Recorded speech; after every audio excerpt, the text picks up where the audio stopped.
Hello, everybody. Welcome to another edition of Complete Sports Media. I'm your host, Darren Campbell, and we're going to break it down today with PGA tournament, the Rocket Mortgage Classic, and Casey O'Donnell is going to be our guest as usual.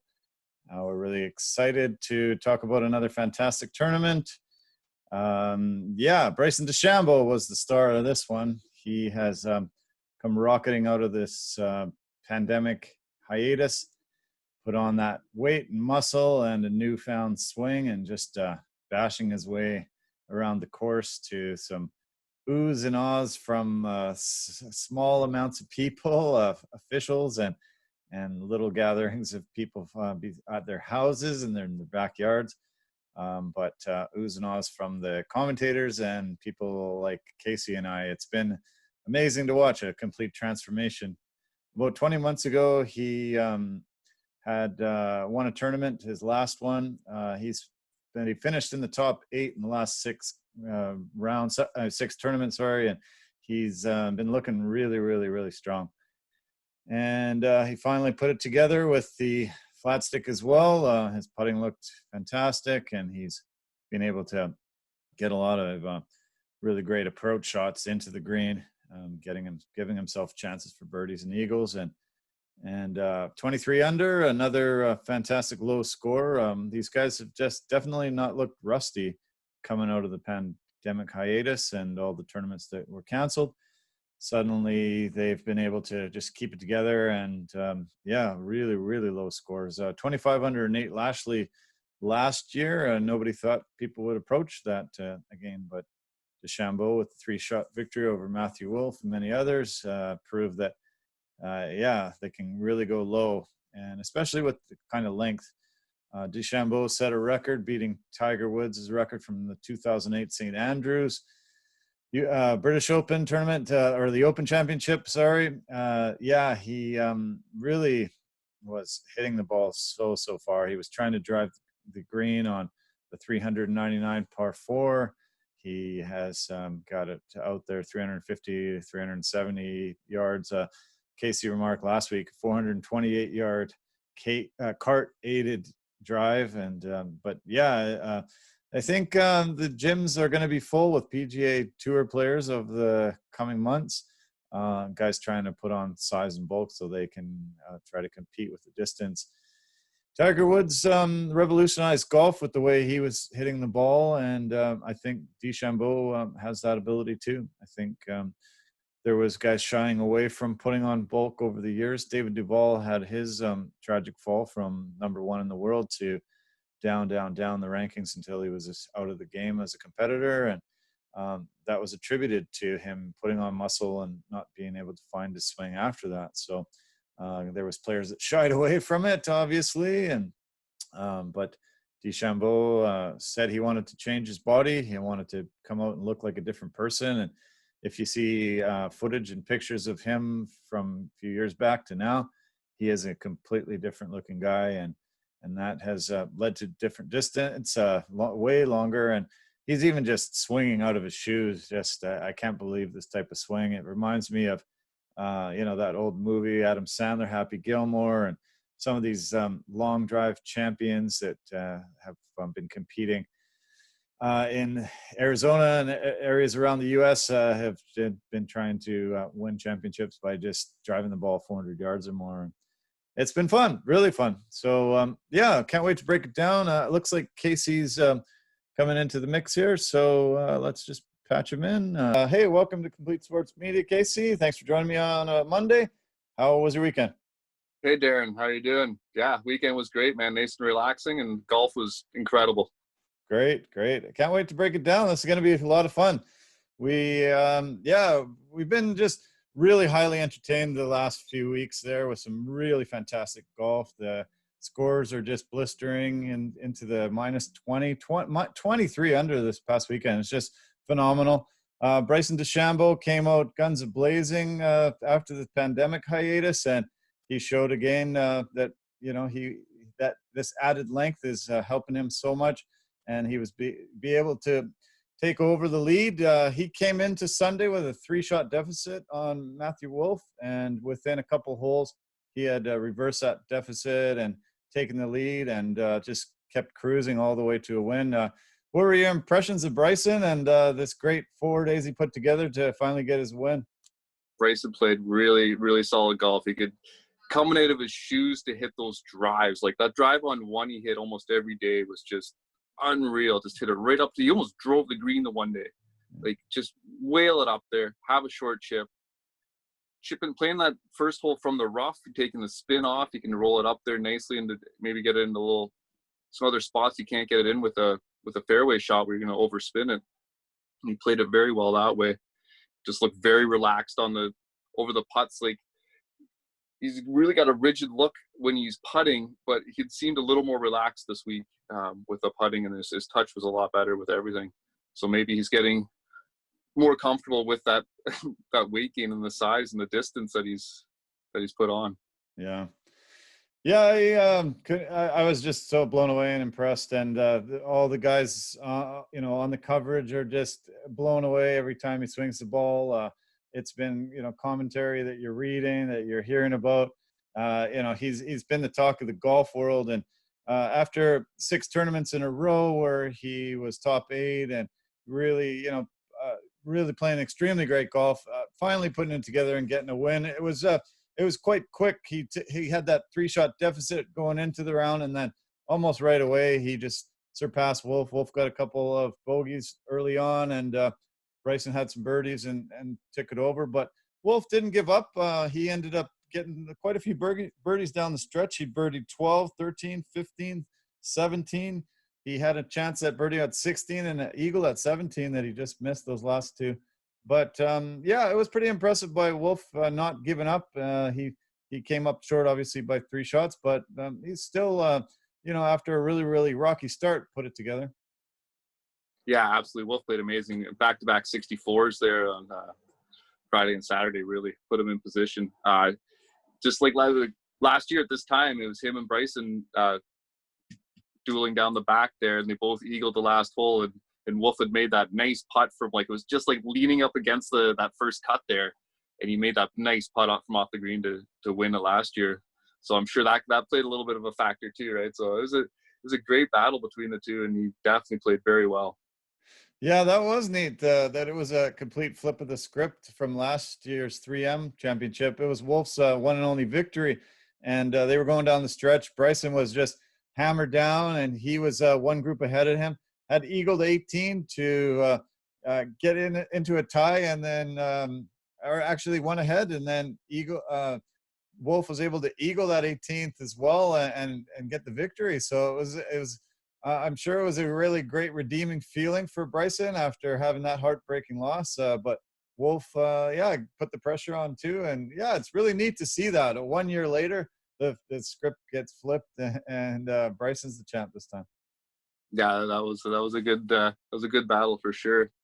Just wanted to mention that on 4 there, that par 5, 621-yard par 5, Bryson hit a 3-wood out of the thick stuff from 281 and almost put it on the green and had a putt for eagle. Like it just the power he had in hitting that shot. First he drove it, bombed it out there almost 340 into the rough, and then almost knocked it on the green on a 621-yard hole. Yeah, pretty impressive. Super impressive. Yeah. It's just blowing me away how he changed his body, changed his swing. He's just hitting it everywhere, just so much farther. He apologized to the tournament and said, sorry, I know those bunkers were in play before, but I'm blasting them over them now. And I can just see that the PGA Tour's gym is just going to be full of guys now. There's just going to be a run on fitness equipment and guys trying to bulk up and be able to compete with him. Bryson set a record this past weekend. Tiger Woods had it for many years, 12 years, I guess, 2000, or maybe it's 2006. Tiger Woods had driven at about 245 yards, 345 yards average, and the British Open 2006, I think it was. And so, wow, it's been taking a long time for somebody to just come up with that length and be able to just dominate a tournament that way. He had, not been so great around some of the greens and his approach shots and the putter, but now he's put it all together. And look out, he moved to number 7 in the world rankings. Rory's number 1, and there's some really good golfers between him and Rory. But if he can keep this up, wow, I can see him really taking over pretty damn soon. Absolutely, he's getting it. He's really getting it dialed in there. He's been very consistent off the tee, where you have a lot of players that can hit it long, but being able to put it in where you want to, and not hitting into bad trouble is tough. So Yeah. he's been really focusing that in, and to be able to control that speed of swing, like I'm sure he had one over 200 miles an hour ball speed, like unreal. Crazy, isn't it? Yeah. And 195 for sure. Wow. Yeah. It reminds me of the goofy movie Happy Gilmore. Adam Sandler just using such a unconventional swing. He just would run up to the ball and blast it 350, 400 yards. And we see over the past 10 years of the long drive champions have been really, really fantastic and fun to watch. This guy, Kyle Berkshire, you were mentioning him earlier to me today, and he's hitting at 415 yards. 415 yards won the championship for him last year. And you said he does this funny rocking motion, and then he just gets into it and just launches it. And if anybody hasn't seen that, find it on your local channel of YouTube. And it's fun to watch. I can't even believe how much these guys can blast it now. Yeah, it's strange. He's got so much momentum going before he even starts his swing. It's just incredible how he can time all that and just connect. It just goes forever. It's unreal. Yeah. But yeah, like Happy Gilmore, these guys can't putt. They don't have the touch or the short game, which you need to compete. But Bryson not going at it, like he's still swinging within his swing and being able to get those results coupled with everything else he's got is just incredible. Yeah, this past weekend there was a bit of a viral video with Sang Choi. He's a competitor in Asia, and he does this incredible swing. You have to see it. It's pretty neat to watch. He actually swung the ball, hit the turf before the tee, whiffed the ball. It landed right beside the tee, and everybody was like, "Oh no, this is bad." But he's got a lot of publicity and notoriety for his unconventional swing and the distance that he can hit. You got a chance to see that video, I think, right? Yeah, stuff like that. It's always good. Everyone does it. It's just nice to see that you're not the only one that some of the best players in the world still do it. So yeah, it's unfortunate it was recorded for him, but yeah, it's part of the game. Exactly. Yeah. So we had another Canadian right up there. We've been lucky to have Corey Connors, Mackenzie Hughes, and now Adam Hadwin up in the top 5 in the last few tournaments. Really great. Hadwin had a really fantastic finish and ended up tied for 4th. Really nice 67 Sunday to stay up there and keep at the top of the leaders. It's great to see these top Canadian golfers doing so well. Yeah, he had a great opening round of 5 under to start it, and just kept it going. He had 4 rounds in the 60s and finished 16 under, and eagle birdie finish is a nice way to finish any tournament. So that jumped into a T4, which is nice. Kevin Kisner shot a 65 on Sunday to rocket right up there. He posted an early number at 18 under, and most people knew that would be passed, but he ended up 3rd place and had a really good showing. He had a 65 to open the tournament and then shot a 66 to finish it. Kisner's put his game together. Yeah, Kisner's playing very well. He's kind of one of those sneaky players too. He's not super flashy out there or anything like that. He just goes out and gets the job done. He played very solid for sure. And a solo third too. That's always nice too. Very nice. Yeah. Ryan Armour had played really, really well. 69, 64, 67, and then didn't put it together on Sunday. 72, fell down a little bit. He shot even par on the day, and a lot of guys were shooting 4, 5, 6 under. Webb Simpson, we had talked about being one of the guys that should be at the top of the leaderboard. He still shot 15 under, but couldn't really put it together on the weekend. Any other guys up on that top of the leaderboard that you'd like to talk about? that Cameron Champ, I don't know. I hadn't seen or heard too much from him, and he played very solid with a 66 on Sunday. That was nice to see. He had a really good round going. Nice. Ricky Yeah. Fowler was he struggled, but he put together a decent tie for 12th, decent tournament. No, there's no one. I don't know. It was just a great tournament. The greens were running fast and firm. The fairways were running pretty fast too by the end of it. Course was set up just beautiful, and the weather cooperated. Couldn't be any better. Like Sunday had barely a breath of wind. It was just a nice setup. Set up for low scores and high scores too, which is nice. Even without the fans there, you can still feel that pressure that these guys feel. Yeah. Yeah, there was some talk this weekend that some people aren't really big fans of just birdie shootouts like this, getting to 20, 23, 25 under. I love it. To me, it's really fun. A lot of these courses have some difficulty attracting the biggest names. Since there was a 3 months hiatus, a lot of these tournaments are actually seeing better fields than they normally would. There's 4, 5, 6, 7 of the top 10 in many of these tournaments, so it's going to lend to some amazing golf and some really, really low scores. They can change courses with letting the rough grow. They can put the pin in strategic positions, but I think they want to keep attracting this top end talent. So if you go there and you struggle and you feel like the course is set up unfair and you have so many bogeys and a lot of trouble, maybe you don't want to go back next year. But if you go there and you can shoot 20 under, it's going to attract you to come back, don't you think? Absolutely, yeah. And there's courses there's always going to be tournaments that are set up way more difficult than others.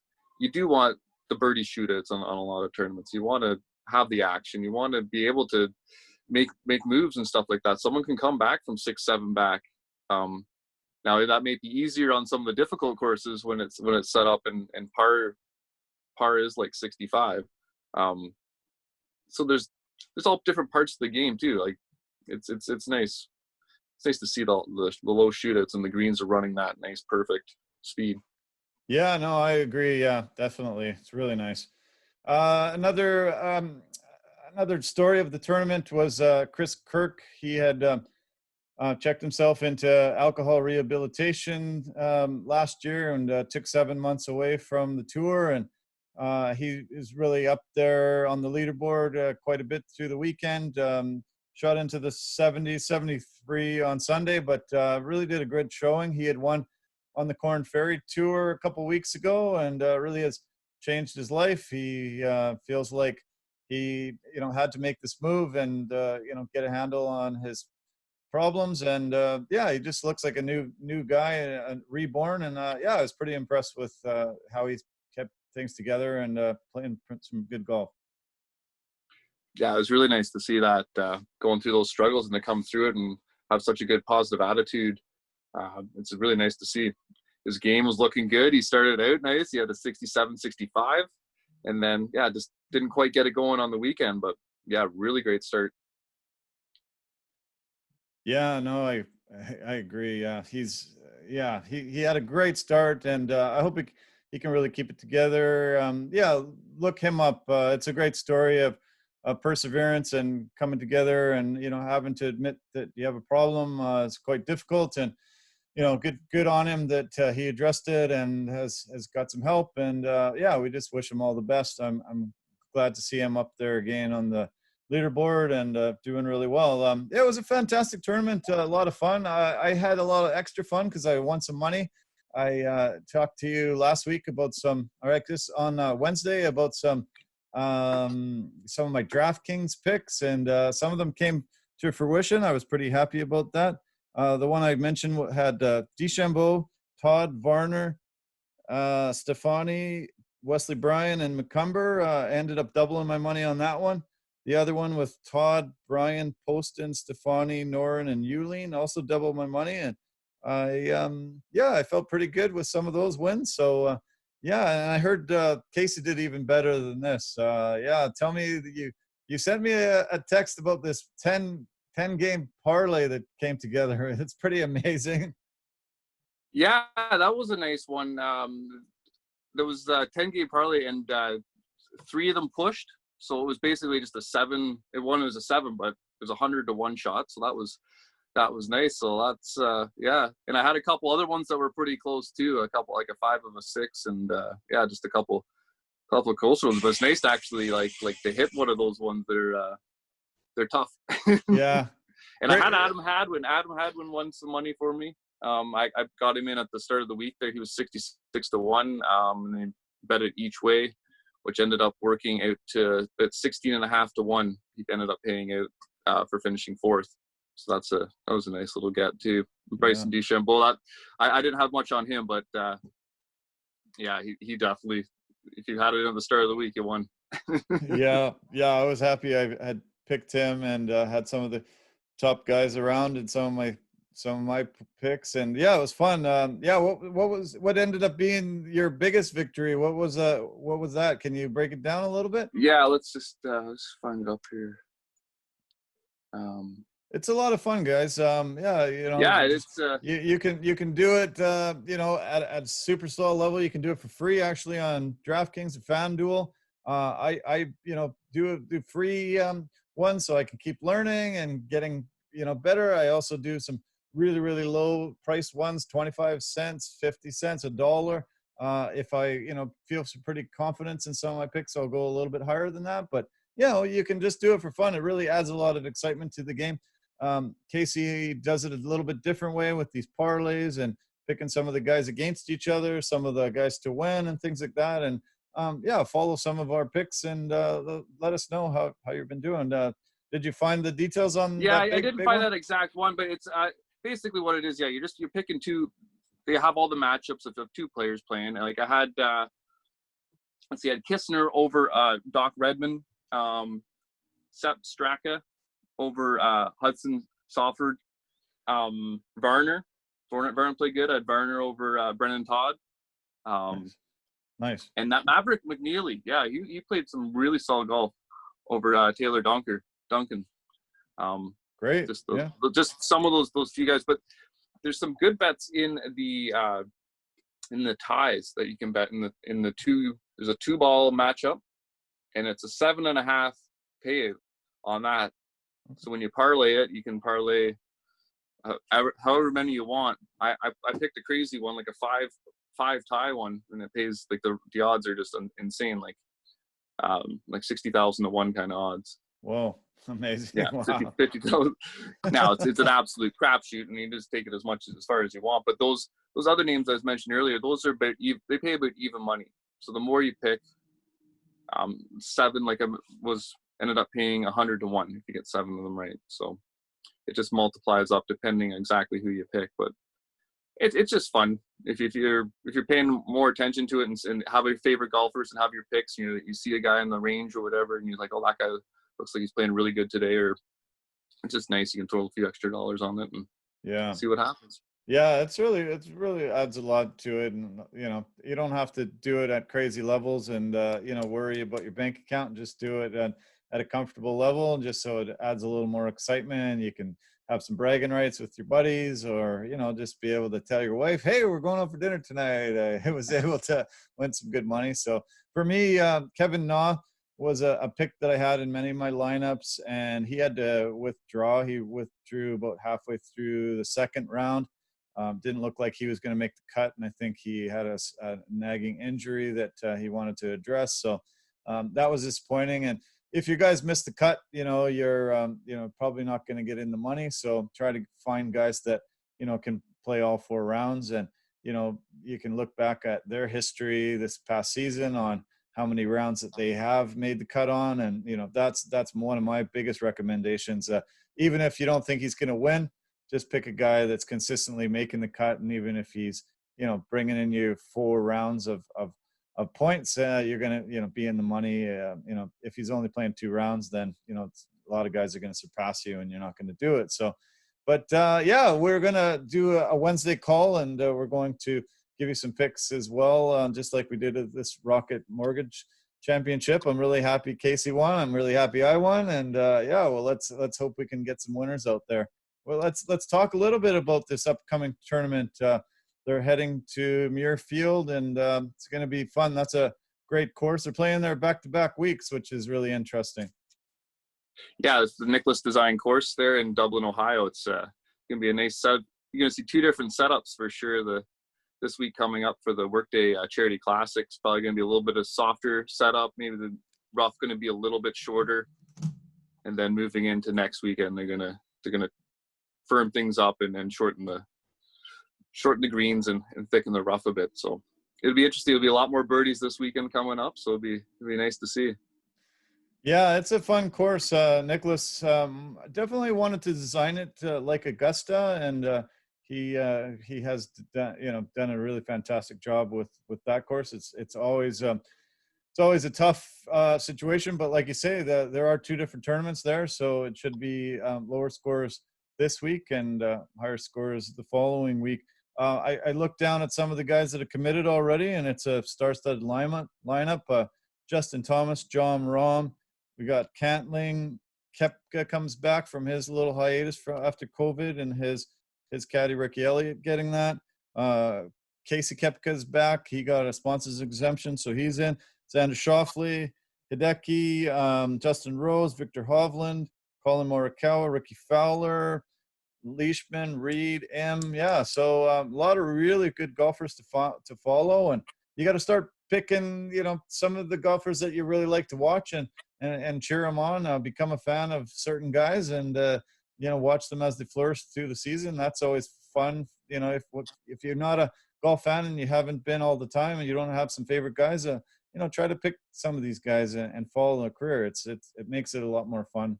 What are your thoughts about the star-studded guys that we're going to see? Who do you think some immediate favorites? Yeah, it's gonna be nice to see Koepka back. There's gonna be a lot of fireworks, I think, from him with DeChambeau and all that. So trying to see who can knock it further and who's the bigger. Like, he's probably packed on a few pounds, I would say. Koepka's that type of guy. But yeah, you were saying the golf, so many different styles to play. Every player plays it differently. So there's like so many, you can find a player that you like their style. Like there's so many different ways to play the game, and there's a lot of different characters on tour. So you never know who can go low. Yeah. Just going back a little bit to DeChambeau, did you see the incident that he had with the cameraman? He talked about it harming his brand, and he got a little heated after a poor shot out of the bunker through his club, and I guess swore a little bit and got into a heated exchange with the cameraman. I didn't think it was that big of a deal, but what were your thoughts? Yeah, that's just gonna happen. Stuff gets heated, and I'm sure looking back, he doesn't. he didn't mean to do it, like, to blow up or anything like that. It's just, this is what happens in the heat of the moment.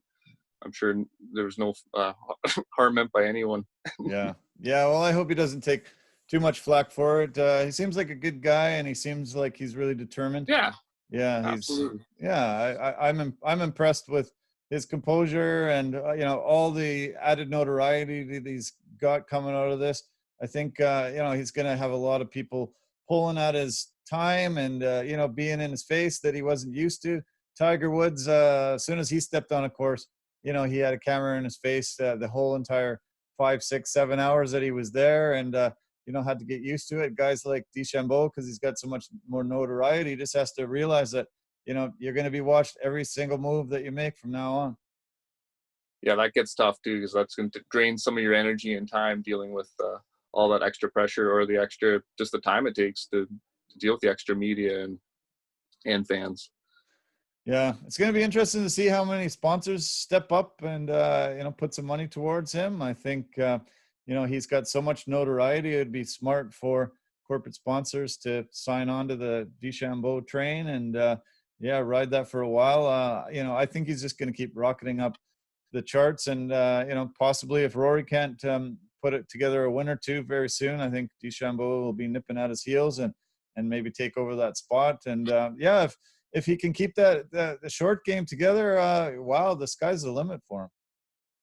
Yeah, absolutely. So he's playing a slightly different game, like back when Tiger was playing so much better than everyone else, and being able to hit those shots out of the rough that are most tour players can hit, but then he's just hitting them that much better and that much further.